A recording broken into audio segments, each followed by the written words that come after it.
Okay. All right. So we're going to go over the chapter 20 practice quiz. So chapter 20 practice quiz looks like this. It says a company manufacturing computer chips finds that 8%, which is an important number, of all chips manufactured are defective. Management is concerned that employee inattention, so they're not paying attention, is partially responsible for the high defect rate. In an effort to decrease the percentage, that's kind of an important thing. They want to decrease that of defective chips. Management decides to offer incentives to employees who have lower defect rates on their shifts. They're trying to get them to pay attention more so they can maybe like make little bonuses and stuff, right? The incentive program is instituted for 1 month. If successful, the company will continue with the incentive program. So write the company's null and alternative hypothesis. So that right there is something about 0.08. That's going to be important, right? So the null hypothesis is that the p-value, this is our, or not p-value, but our p, as they call it, is 0.08. That's our defective rate. That 8% are defective. That's our null hypothesis. Nothing's changed. It's still 8%. What are they testing for? That's the alternative. The alternative is what? It has decreased. So less than 0.08. That's our null hypothesis. That's all. That is our alternative hypothesis.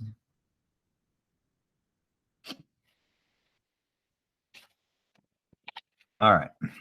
Once again, the way it's set up, you got to have both your null hypothesis, your alternative hypothesis. It should be something like P equals 2 for the null, and your alternative should never be equal. It's either less than, greater than, or not equal to. Okay, in this context, describe a type 1 error and the impact such an error would have on the company. So remember our notes, a type 1 error is, let's see here. The fact is that let me go back to our notes. I'm being all silly. So let's go back to our notes. Let's see. So if you go to your notes and you look at the little box we made, right, that little table, that was a 2x2 little table with a little Punnett square business. Let's see what's going on here. There we go. Week 13 overview and to-do list.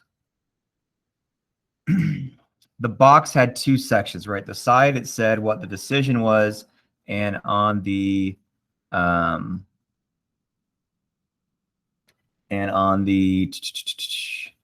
top part was the truth. So a type 1 error, we need to describe that, okay? They want us to describe a type 1 error and also what kind of effect it will have on the company. So I'm going to look at the box again, and I'm going to jot a little note down real quick when it's happening. I'm doing that right now. Let's see here. So a quick little note here with type 1 errors.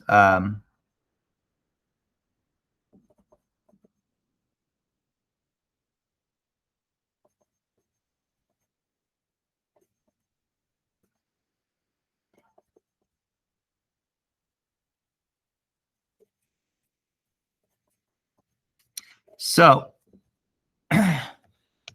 by definition, a type 1 error is where your null hypothesis is true, meaning nothing has changed even when they put in this incentive program, meaning if you have like the, less than 5% of your chips are defective or whatever on your assembly line, then you will get a bonus or whatever for that month or for that week or whatever, however it works out. So type 1 error is where this is true. However, during your testing, your analysis, all your kind of stuff, you make the decision that, you know what, this is false, and we're going to go ahead and say that the chips are now less. Like maybe it was 7%, and so you said, oh, it's less than. However, that was just the one little off little survey you did, and maybe it's still 8% overall. Okay, so in context, what would that look like? That you would say a type 1 error. Let me zoom in a little bit more. Okay, a type 1 error would be Deciding the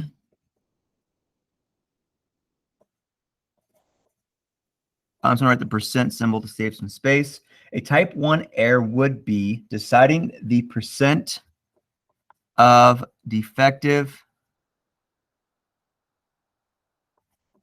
chips decreased.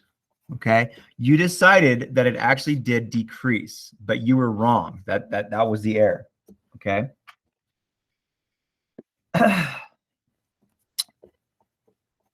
When in fact it did not.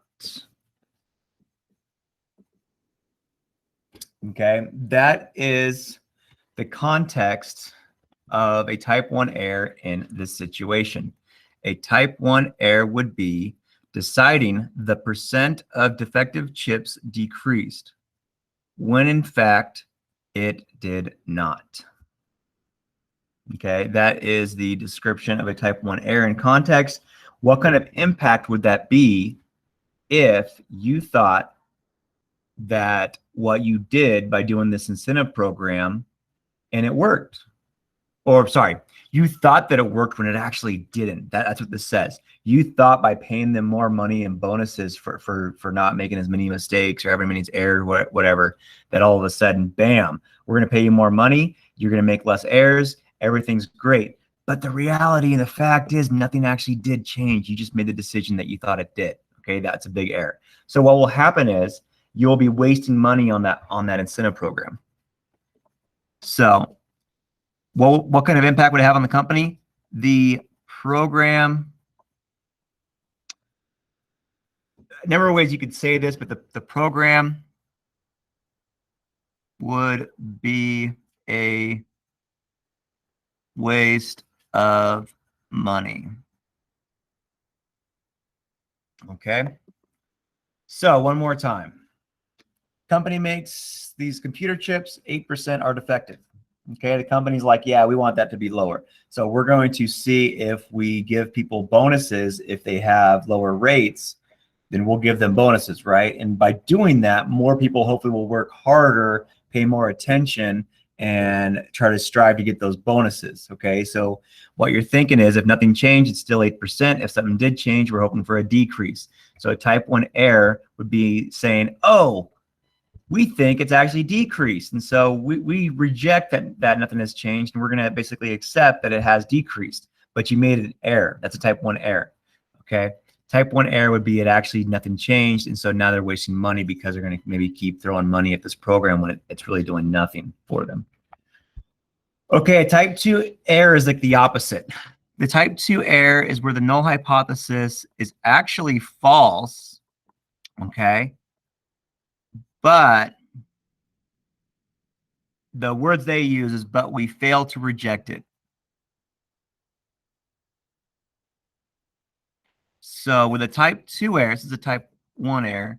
This is your type 2 error, okay, is where it actually is false, okay? The null hypothesis is false, meaning the program worked, but you failed to reject it. You're like, well, maybe it's still the same. We don't really know, but we think it might still be the same. We don't have enough evidence, but actually the program actually did work.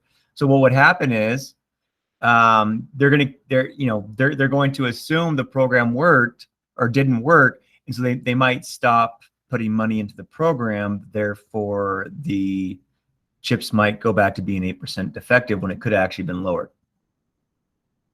Okay, so how could we write this out? A type 2 error would be deciding the percentage has not decreased.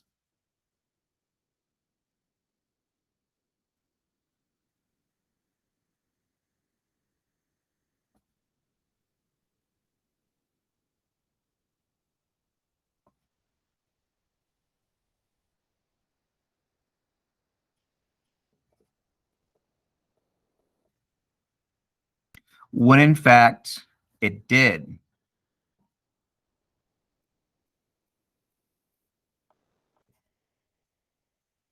Okay, so one more time. A type 2 error is where you decide yeah, we think it's still the same, but actually it did change. It actually did get lower or higher or whatever the situation is. So that's a type 2 error. Okay.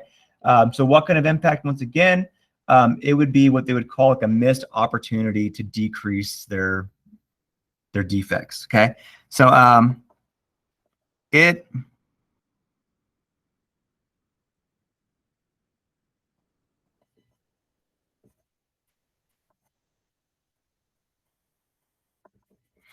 would be a missed opportunity to decrease defects.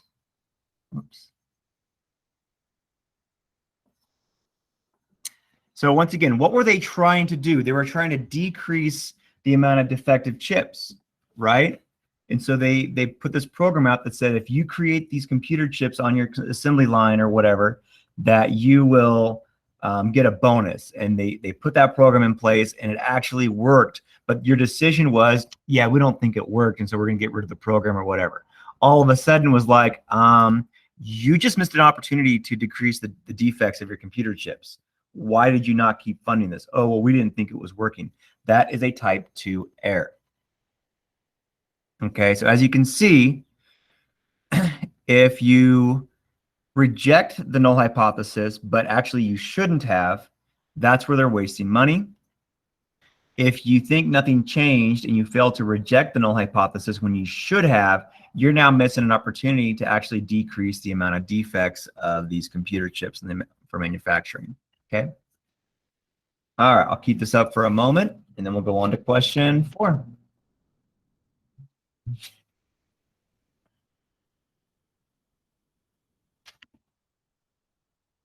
All right. So question 4 goes into this idea of a confidence interval, okay, which we talked about before. But based on the data they collected during the trial program, management found that a 95% confidence interval for the percentage of defective chips was 5% to 7%. This is like your low number. That's like your high number, okay? What conclusion should management reach about the new incentive program, and explain? So basically, it's like they gave you all the, it's like they skipped all the actual like usual work, and they just want you to summarize this answer. Okay, so usually on a quiz like this, they would make you calculate the 5 to get to 5% and 7%. Okay, it's almost like a 6% plus or minus 1. Okay, or however you want to kind of see it. This would probably be more like a 6% plus or minus 0.5% for one standard deviation, and 2 standard deviations. That would probably go up to 5 and 7%.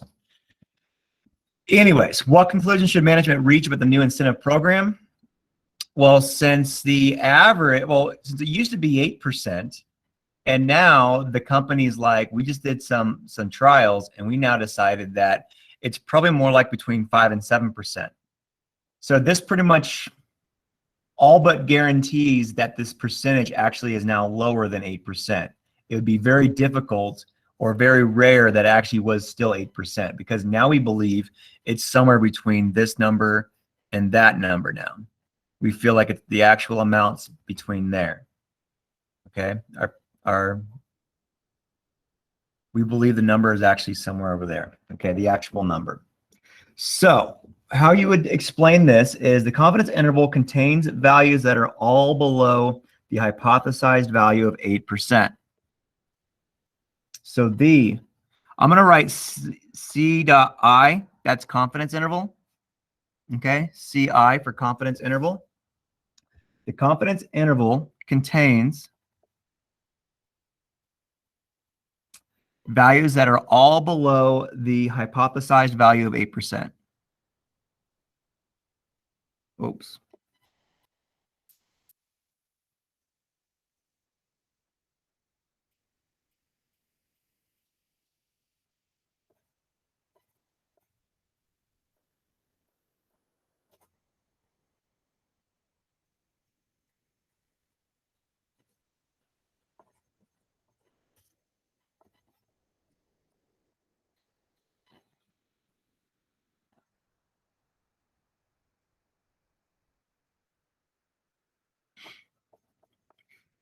So the data provide convincing evidence Whoops, good job. Convincing evidence that the program lowered the defective rate.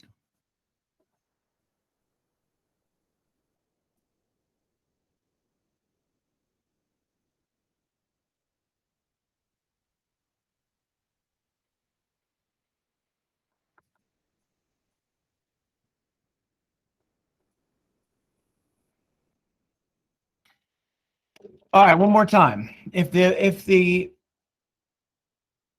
old defective rate was 8%, okay, they said 8% of the chips we would expect to be defective.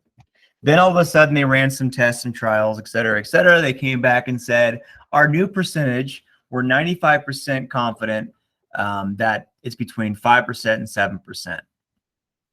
Meaning if we did this 100 times or more, right, we would expect that 95% of the time we would capture the true value, and it's probably going to be between 5 and 7%. Okay, it might be 5%, might be 7%, might be anywhere in between. Doesn't matter. They're all equal chance of being there. But we're pretty sure it's between those two numbers. So we would say that the confidence interval contains values that are all below, right? 5 through 7 is below 8%. Okay, so all that data provides convincing evidence that the program lowered the defective rate, because it's a very small chance that it's still 8%.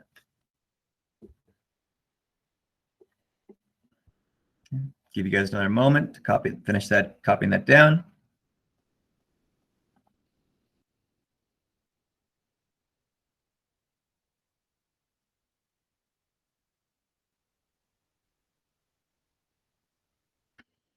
All right, what level of significance did management use? All right, so this one's kind of fun and difficult. No, so here's how you do the level of significance. This is your alpha level. So it's kind of weird. No, not really, but I'm going to kind of show you like a little diagram, then I'll kind of write like the work they want you to do for this. So if they use 95%, and we think about this whole normal distribution, this normal curve, right? And if we go out 95%, okay, what's left over is you have 2.5% on this side and 2.5% on that side. Okay, so if you said 95% confidence in a situation where it was less than, it would be this side. If it was greater than, it would be that side. Sometimes, though, it'll be not equal to, and that's where you would have both of those together.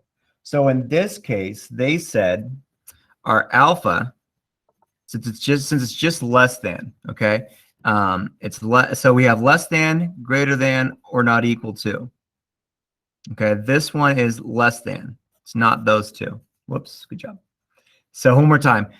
You have options for your alternative hypothesis. Your alternative hypothesis are either going to be less than, greater than, or not equal to. Those are 3 ways to write not equal to, right? Less than, greater than, or not equal to. Less than is just when it's the less than, the left side. Greater than is just the right side. Not equal to is when both sides we're concerned about. But since it's just the left side, we're going to get the 2.5%. And what you do is you say 100% minus 95%, or otherwise known as 1 minus 0.95. Okay, I got that number because of the confidence interval. Okay. And then we're going to divide that by 2 because we want to figure out what 1/2 of the remaining parts are. Spoilers, we already know it's 2.5%. Okay. So calculating this, we get 0.05 divided by 2. And when you do that, you get 0.025, which would be 2.5%. Okay. So to figure out your level of significance, which is another name for your alpha, you look at your confidence interval and the remaining portion of that. So the difference between that and 100%, okay, for a confidence interval is you take the remaining portion. So like 1 minus 0.95, right? 100% minus 95%, what's left over is 5%. And then you're going to split that between both sides.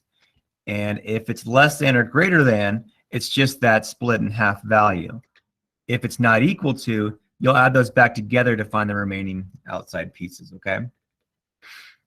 All right, you're only going to have 95%. There's a good chance for question 5 on your quiz is going to look exactly like this, okay? All right, question 6, describe the management and an advantage and disadvantage of using a 1% alpha level of significance instead. So what would happen if you did a 1% alpha? A 1% alpha would do what?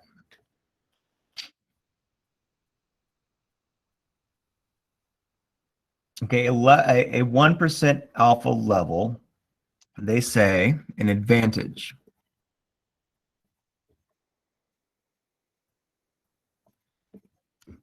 Okay, by lowering this number, what you do is you increase that size, which would do, it makes it more difficult to, so by doing a lower alpha value, what happens is it makes it more difficult to cross off the null hypothesis. It makes it much more difficult to reject this, okay? So the advantage is less likely to conclude it was effective. Let me see here.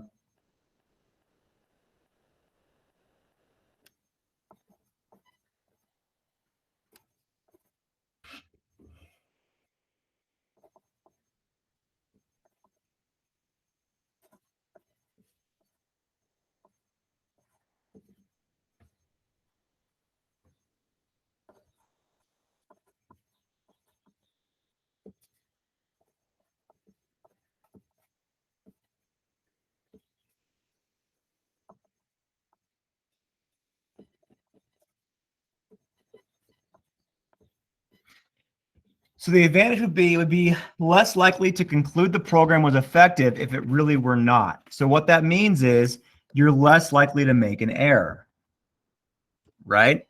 So if it really was false, but you failed to reject it, that would be a type 2 error. So you're kind of minimizing your type 2 error. But the disadvantage in doing that, right? The disadvantage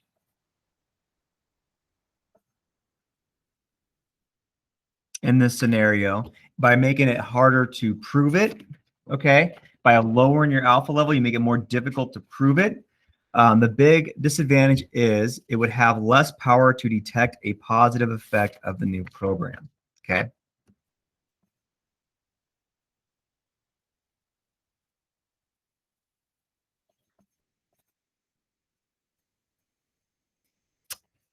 Less power to detect a positive effect of the program. By program, I mean the incentive program. So one more time, if you make it more difficult to prove it, the advantage is you might not have you might not make as many errors, right? You might not make the mistake of rejecting it or not rejecting it. You're just making it harder to prove. So it has an advantage where you might not make that mistake. However, the disadvantage is it's just you have less opportunities to detect that positive effect because now all of a sudden, let's say like your p-value, if you have an alpha of 1%, 0.01, and you get like 0.02 for your p-value or 0.011 or something that's not below 1%, and that's your level of significance, that's your alpha level, okay? If it's 1% and you don't get a p-value less than this number and you go, oh, well, we don't reject it, that's a disadvantage because there probably was a positive effect on the program, but you didn't recognize that because you were too strict on how it needs to pass this test. You're being too strict by lowering that number. Okay.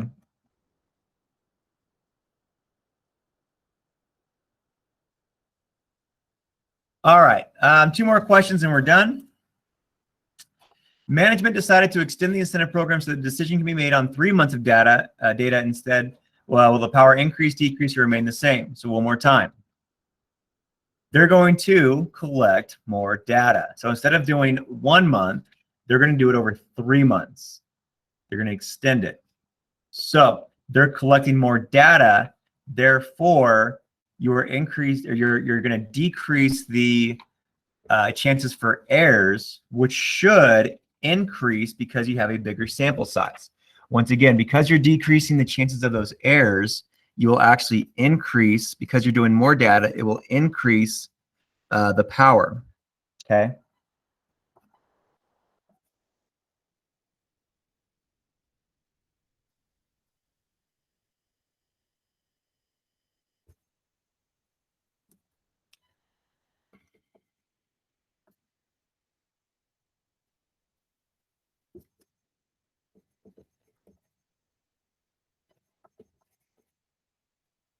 Okay, so the power will increase because of the larger sample size. Last but not least, over the trial month, 6% of the computer chips manufactured were defective. Management decided that this decrease was significant. Despite this, management chose not to permanently institute the employee incentive program. Oh, sorry, management, sorry. Why might management choose not to permanently institute the employee incentive program? Okay. Josh Brooks, can you hear me, sir? Yeah. So remember how I kind of said one big thing about like why would they not do bigger sample sizes and stuff like that? Do you remember me talking about that on Tuesday?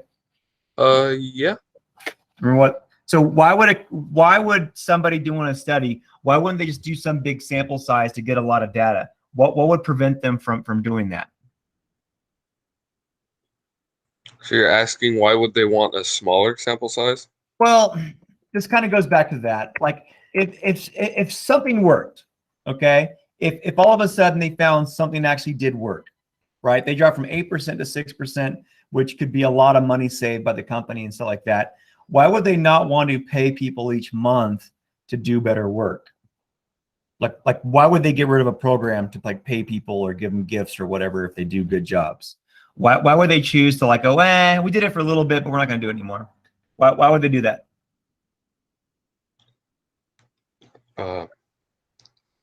We got their margins back up, or Well, I think you're in the thing. I think you're in the right area about money, right? So even though, so maybe because we don't have we have no numbers to work with, right? All they're giving us are these little loose percentages. So they might not choose to do this because they might actually lose money by paying people more. You know what I mean? It's like they yeah. might save money by having less defects, but if they're just spending all this money left and right to people to have them do their jobs better, they might actually be losing money, and that might mess with other stuff, whatever. So, so you're right. Whenever you see a question like this, why would a company not do something like this? Is mainly because of costs. A lot of times the answer for this would either be time, money, or both. And in this kind of thing, it wouldn't make sense to say, well, it takes too much time to pay people. Like, no, it just costs too much money. Like maybe the cost involved, like, well, we can save some money by dropping our defective rate to 6%, but the cost we got to pay our employees to drop from 8% to 6% just isn't worth it. Like we rather have them have a few more errors and defects on the assembly line and just pay them a little bit less without the bonuses or whatever, because maybe it just doesn't make sense for their money. Cool. So yeah, you're right there on the right track. Whenever you see a question like this, money is usually the issue. Why might management choose not to permanently institute the place in a program? It might cost more for the program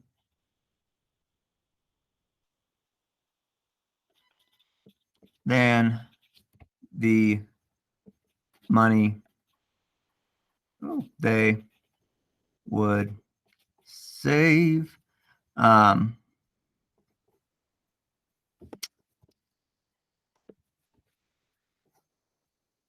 with fewer defective chips.